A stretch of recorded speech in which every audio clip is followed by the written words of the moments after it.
Hello ladies and gentlemen, and welcome back to the channel. Today we're going to give you a tour of our Mayland 15 cubby rowing boat cruiser thingy. I don't know. Alright then, so in the last episode we continued to work on our 21-foot cabin cruiser. We had a look at the outboard. It doesn't work. We know it's a non-runner. There's a few issues and a few bits to be done to it. I've ordered the parts, some have arrived, and we'll get back to work on it and hopefully get that up and running. One of the big issues we've had is the weather. Sometimes it's lovely like it is now, and in 2 minutes the rain, and that's causing a real problem. It's stopping us getting on with these boats, which is what we want to do. However, we have a solution. We've got ourselves a boat tent. So let's get on and construct this and get it over and get back to work.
Well, it is the next day and the rain is back. Absolutely no surprise there then, but we have our secret weapon. Yes, as you saw earlier, got it all constructed and that. Took quite a while actually. Wasn't too hard, but I wouldn't want to do it again, so don't ask me to come and do yours because the answer's no. Anyhow, now we've got this ship tent, workshop, whatever we're going to call it. We can get to work in all weathers, which is going to be a big game changer, I think, certainly in these early stages. So anyway, in the last video we looked at the Phantom, we looked at the engine. It's obviously going to take quite a while until we get this done. There's a lot of work to be done on it. It's going to take a while until we get it on the water. So in the meantime, we thought what we were going to do is get a smaller boat, which is all ready to go, hence the Mayland 15. Now, a little confession, we don't actually know if it's a Mayland. The gentleman that sold it to us said that he had a look around on the internet and everything, and the nearest thing that he could find was a Mayland 15. We don't know if it is. If you know what this boat is, then let us know in the comments. That'd be really helpful. So I think now what we'll do is we'll go on a little tour and have a look around and see what we've got here. Okay then, the Mayland 15, as we're going to call it at the moment until we're told otherwise. Let's start with the obvious. Let's start with the trailer here. It came with a trailer. It's a nice little trailer. It's not too bad to tow actually, it's quite nice. But one of the big problems obviously is the fact that it doesn't have a jockey wheel there. But I went out and bought a brand new one, so I'm going to fit that one in this video. Shouldn't take too long, fairly easy job. So we'll get that done. The other thing is, I think that this ratchet and everything might need to come forward, because at the moment the boat's quite, even without engines and that, it's quite unbalanced and that. So that might be something we'll look into, just moving that forward, just making it a little bit safer. Other than that, It just needs a little bit of a clean up, really. A little bit of a service and that. The mud guards are fine, the wheels are fine, the tyres seem to have plenty of tread on them, and I think the bearings are good as well.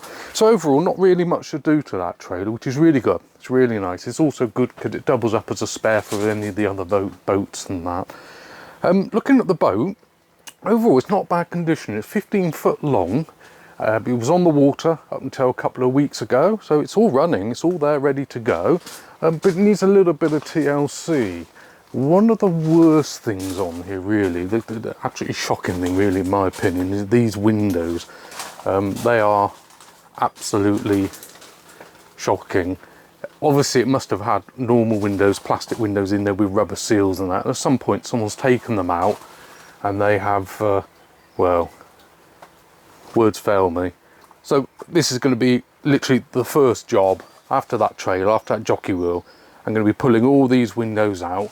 I'm going to be ripping out these studs, these screws, getting rid of all of this filler or whatever it is, this glue stuff that's been put in there. It obviously did the job, I guess. There doesn't seem to be much of any leaks inside, but I can't live with that at all. I mean, that's just going to ruin my boat fashion. I'll be laughing stock of the river. So that's going to go. We're going to go and get the perspex for that. It's 4mm, and I'll order the rubbers as well, and we'll get all that done. And obviously in amongst that, what we're going to do is we're going to sand the boat down and do the paintwork. And talking of paintwork, just have a look at that. Absolutely terrible, awful. Again, you know, bad job done. Didn't need to be done like that, but it looks like just household paint has been slapped all along the edge there. But again, nice easy job. We'll probably get some 2-pack white. I'll spray it on there. I've got all the equipment and that, compressors and that, so we'll go with that. It's got the lights on there, which is great, navigation lights. That's really good. And there's a pop-up one on the top there, which is really helpful. And underneath the tarpaulin there is a nice little screen, which is a nice little thing, I guess. So moving along the back, we have a look along here. Now this is an absolute gem. This has come with a 9.9 Suzuki 2-stroke engine, which is, it's sold in working order, but it hasn't been connected up. So that'll be something. It's on this stand at the moment. That'll be something we will look into. I'm going to do a separate video on that. I have had a look at all of this, and everything seems to be there. I don't see much reason why it won't power up, but that's usually the famous last word, isn't it? At the end of the day, I haven't actually seen it running. I bought it as is.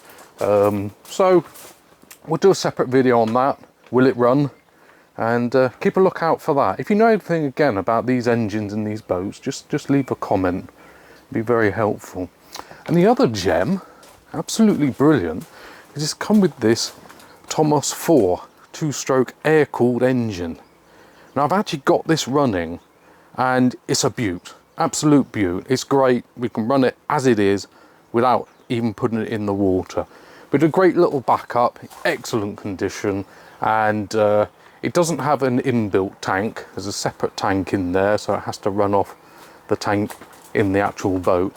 But again, you know, absolutely great. Another engine to add to the collection and that. So what I'm going to do now is I'm going to pop this tarpaulin off, and then we'll get inside and have a look around. Well, thank you for sticking around. So got the tarpaulin off, so let's have a little look around in there. We've got a couple of fuel tanks, and I'm not going to chance these at all. What I'm going to do, as you can see, I've already started pulling one apart over there. Give them a check over, make sure they actually work, make sure all the pipes and everything work in there, because there's bits in there we can't see and we just take it for granted, but once we're out in the water we're going to regret that. So I'm going to check those over, but again, nice to have some tanks to add to the collection. I probably see in there, have a look at the battery box. As I like to say, some of these things have seen better days, and I think that's definitely the case there. So I'm going to remove that. I'm not even going to play around with it. That's going to be removed and replaced completely. Not a problem, fairly easy to do. Got these nice seats, they're actually in good condition. Have a little wipe over, but you know, they're not bad at all. And even underneath, we've got this nice coating under there, so that's quite good. I love the flooring in here as well. The flooring is absolutely great. It's really grippy, and it's great the way that it's that sort of mesh, so the water can fall down the mud and everything and you won't slip about. So that's absolutely great. I'm really liking that. And of course a whole load of buoys, or whatever they're called, fenders, and a bit of rope. Again, can't have too many of those. Absolutely great, so I'll add those to the mounting collection. Okay, let's have a look at the command center, which is up over here. Okay, you probably can't notice it, but it's scary wobbly when it's on this trailer. I hope it will be better in the water, because that could be quite amusing. Anyway, we're doing fine. We're surviving. As long as I don't fall over, there's no one to come and pick me up. So this command center, I'm loving it. This wheel's in absolutely fantastic condition. Oh, shame it hasn't got a hooter. Might have to install one of those.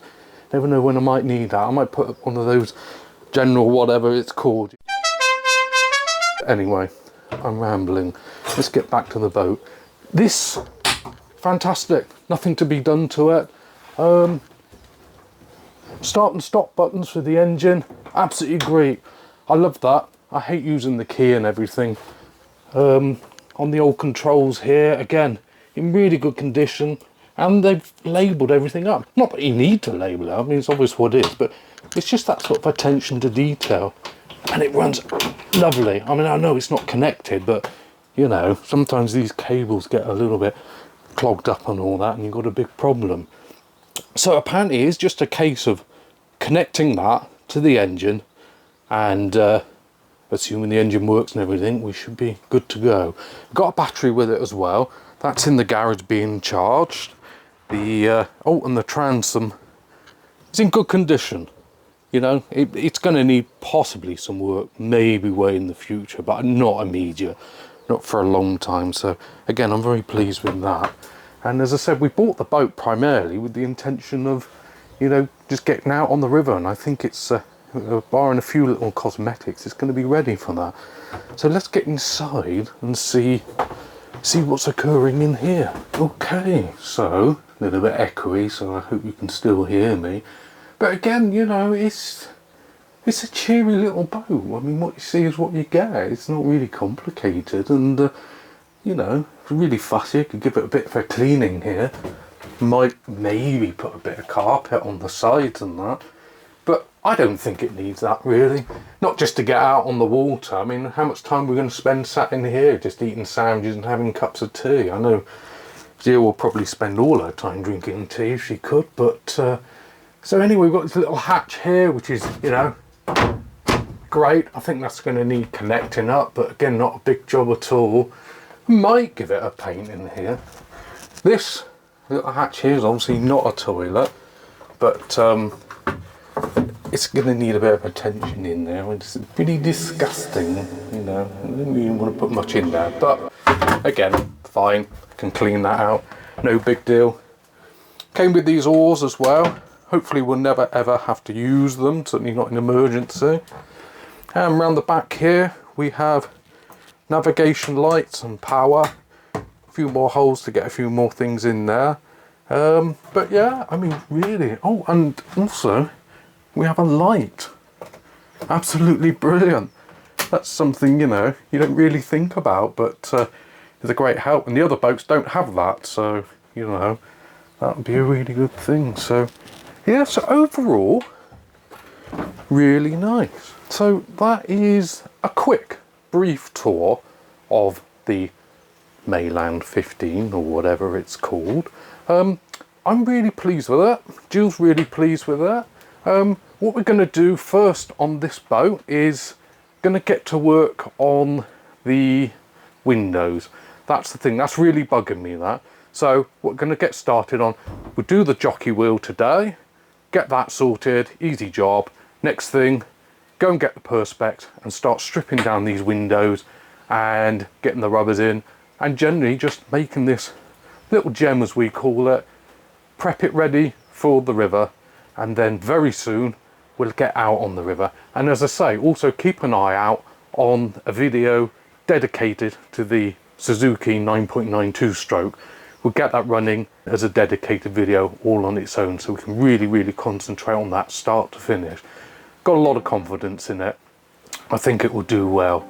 So let's get on with this jockey wheel and just laugh at the weather, because, well, it's not bothering me anymore now.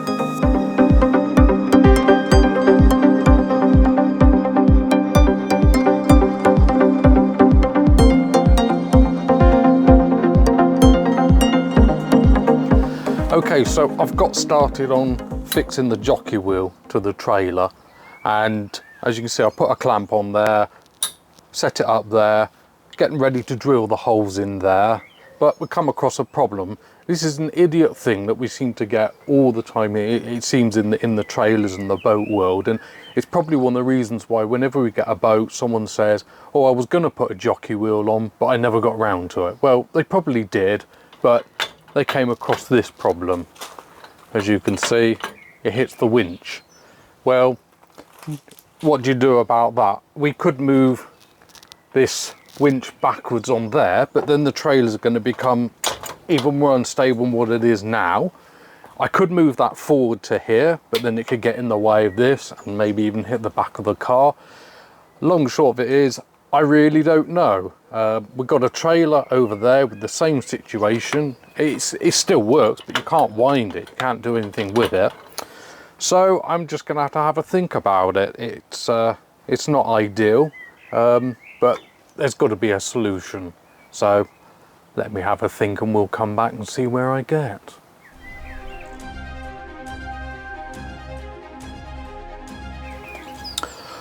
Alrighty then, so I did find a solution, and actually it was quite simple really. This winch comes in two pieces, and so I slackened off these bolts either side, loosens a clamp in there, and basically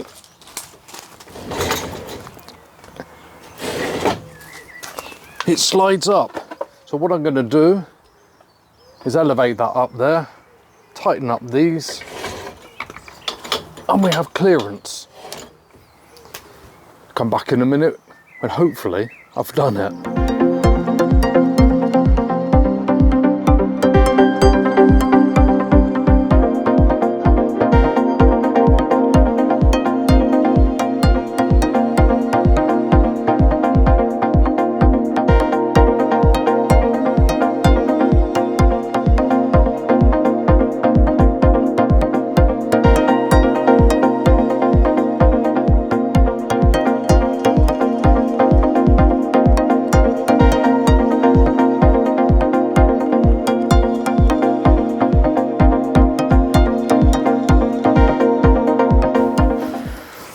Fantastic, as you can see, I've done it.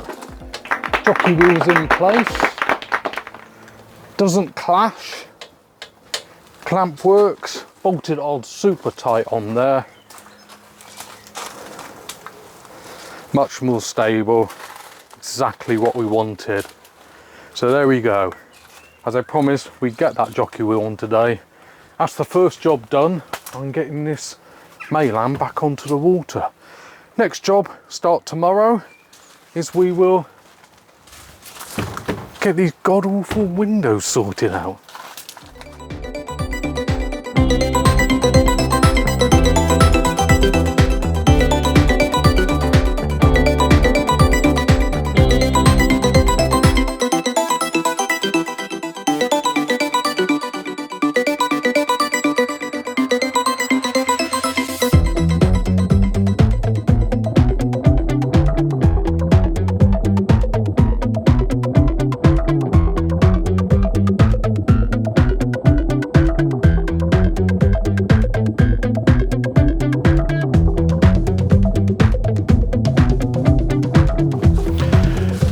Well, there we go. Finally got rid of those awful windows. Wasn't a lot of work, but certainly was fun smashing our way through. So thank you, Brian, for your help with that. So that's all we've got time for in today's episode. We got the tent up, which is absolutely fantastic. Got the windows done, got the jockey wheel done as well. Quite a lot today. Hope you enjoyed the video. If you did, remember to subscribe, and I'll see you on the next one.